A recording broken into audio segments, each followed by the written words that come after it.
السلام علیکم ورحمۃ اللہ وبرکاتہ۔ 28 جون 2023 کو سویڈن میں قرآن پاک کو نظر آتش کیا گیا، اس کو جلایا گیا،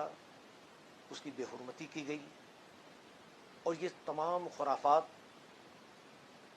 سویڈن حکومت کی مرضی سے ہوئی ہے، اس کی اجازت سے ہوئی ہے۔ قرآن پاک کی بے حرمتی کے بعد جب یہ خبر عام ہوئی تو پوری دنیا کے مسلمانوں میں غم و غصے کی لہر دوڑ گئی اور احتجاج کا سلسلہ شروع ہو گیا۔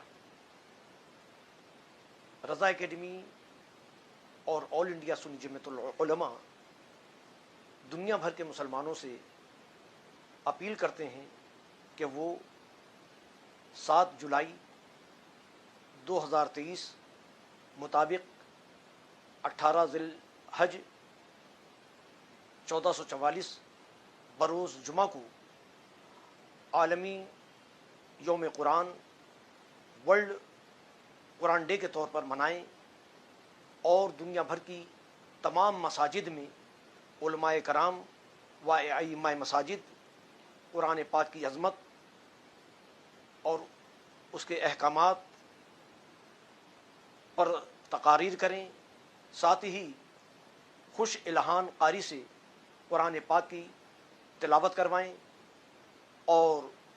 سویڈن حکومت کی مذمت کریں۔ مسلم ممالک سے اس بات کا مطالبہ کریں کہ سویڈن سے وہ اپنے سفارتی تعلقات ختم کریں اور دنیا بھر کے مسلمانوں سے اپیل کریں کہ وہ سویڈن حکومت کے پروڈکٹ کا بائیکاٹ کریں اور اپنی ان تمام ایکٹیویٹیز کو سوشل میڈیا پر ڈالیں کہ دنیا دیکھے کہ مسلمان سب کچھ برداشت کر سکتا ہے